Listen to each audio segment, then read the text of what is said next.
Exodus 22. If a man seduces a virgin who is not engaged to anyone and has sex with her, he must pay the customary bride price and marry her. But if her father refuses to let him marry her, the man must still pay him an amount equal to the bride price of a virgin. You must not allow a sorceress to live. Anyone who has sexual relations with an animal must certainly be put to death. Anyone who sacrifices to any god other than the Lord must be destroyed. You must not mistreat or oppress foreigners in any way. Remember, you yourselves were once foreigners in the land of Egypt. You must not exploit a widow or an orphan. If you exploit them in any way, and they cry out to me, then I will certainly hear their cry. My anger will blaze against you, and I will kill you with the sword. Then your wives will be widows and your children fatherless. If you lend money to any of my people who are in need, do not charge interest as a money lender would. If you take your neighbor's cloak as security for a loan, you must return it before sunset. This coat may be the only blanket your neighbor has. How can a person sleep without it? If you do not return it and your neighbor cries out to me for help, then I will hear, for I am merciful. You must not dishonor God or curse any of your rulers. You must not hold anything back when you give me offerings from your crops and your wine. You must give me your firstborn sons. You must also give me the firstborn of your cattle, sheep, and goats. But leave the newborn animal with its mother for 7 days, then give it to me on the 8th day. You must be my holy people. Therefore, do not eat any animal that has been torn up and killed by wild animals. Throw it to the dogs. You must not pass along false rumors. You must not cooperate with evil people by lying on the witness stand. You must not follow the crowd in doing wrong. When you are called to testify in a dispute, do not be swayed by the crowd to twist justice, and do not slant your testimony in favor of a person just because that person is poor. If you come upon your enemy's ox or donkey that has strayed away, take it back to its owner. If you see that the donkey of someone who hates you has collapsed under its load, do not walk by. Instead, stop and help. In a lawsuit, you must not deny justice to the poor. Be sure never to charge anyone falsely with evil. Never sentence an innocent or blameless person to death, for I never declare a guilty person to be innocent. Take no bribes, for a bribe makes you ignore something that you clearly see. A bribe makes even a righteous person twist the truth. You must not oppress foreigners. You know what it's like to be a foreigner, for you yourselves were once foreigners in the land of Egypt. Plant and harvest your crops for 6 years, but let the land be renewed and lie uncultivated during the 7th year. Then let the poor among you harvest whatever grows on its own. Leave the rest for wild animals to eat. The same applies to your vineyards and olive groves. You have 6 days each week for your ordinary work, but on the 7th day, you must stop working. This gives your ox and your donkey a chance to rest. It also allows your slaves and the foreigners living among you to be refreshed. Pay close attention to all my instructions. You must not call on the name of any other gods. Do not even speak their names. Each year, you must celebrate 3 festivals in my honor. First, celebrate the festival of unleavened bread. For 7 days, the bread you eat must be made without yeast, just as I commanded you. Celebrate this festival annually at the appointed time in early spring in the month of Abib, for that is the anniversary of your departure from Egypt. No one may appear before me without an offering. Second, celebrate the festival of harvest. when you bring me the first crops of your harvest. Finally, celebrate the festival of the final harvest at the end of the harvest season, when you have harvested all the crops from your fields.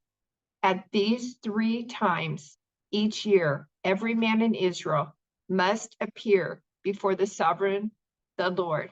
You must not offer the blood of my sacrificial offerings together with any baked goods containing yeast, and do not leave the fat from the festival offerings until the next morning. As you harvest your crops, bring the very best of the first harvest to the house of the Lord your God. You must not cook a young goat in its mother's milk. See, I am sending an angel before you to protect you on your journey and lead you safely to the place I have prepared for you.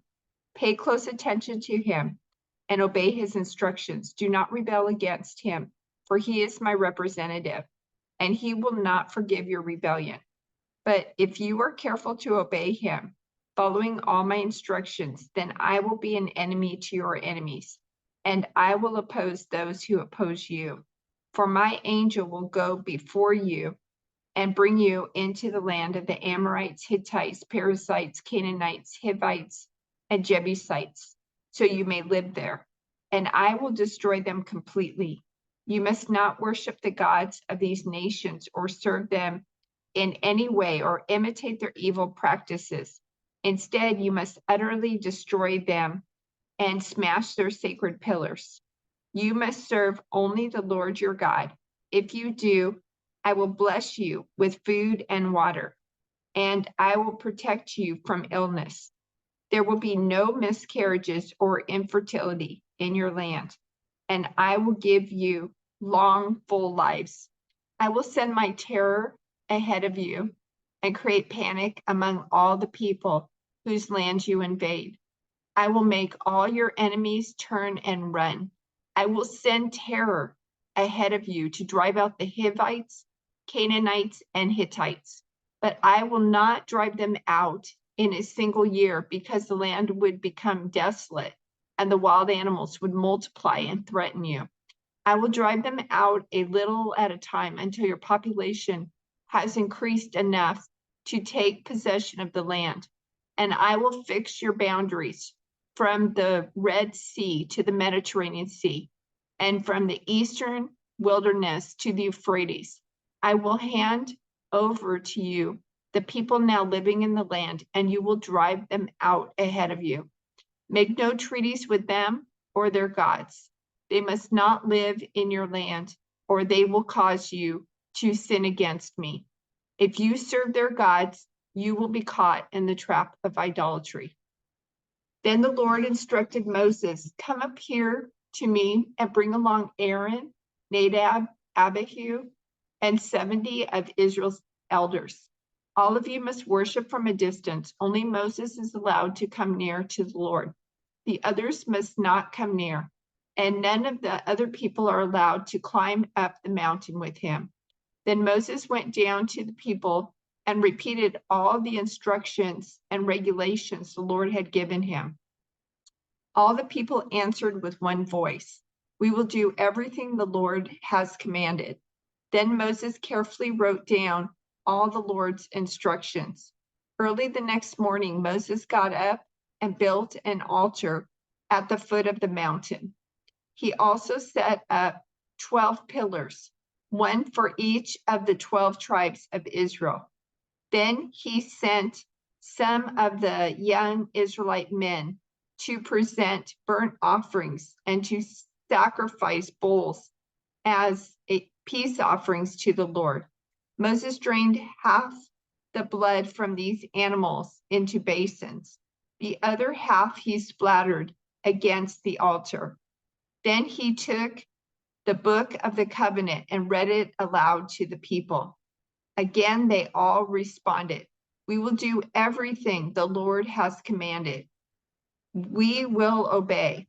Then Moses took the blood from the basins and splattered it over the people, declaring, look, This blood confirms the covenant the Lord has made with you in giving you these instructions. Then Moses, Aaron, Nadab, Abihu, and the 70 elders of Israel climbed up the mountain. There they saw the God of Israel. Under his feet, there seemed to be a surface of brilliant blue lapis lazuli, as clear as the sky itself. And though these nobles of Israel gazed upon God, he did not destroy them. In fact, they ate a covenant meal, eating and drinking in his presence. Then the Lord said to Moses, "Come up to me on the mountain, stay there, and I will give you the tablets of stone on which I have inscribed the instructions and commands, so you can teach the people." So Moses and his assistant Joshua set out, and Moses climbed up the mountain of God. Moses told the elders, "Stay here and wait for us until we come back. Aaron and Hur are here with you. If anyone has a dispute while I am gone, consult with them." Then Moses climbed up the mountain, and the cloud covered it, and the glory of the Lord settled down on Mount Sinai, and the cloud covered it for 6 days. On the 7th day, the Lord called to Moses from inside the cloud. To the Israelites at the foot of the mountain, the glory of the Lord appeared at the summit like a consuming fire. Then Moses disappeared into the cloud as he climbed higher up the mountain.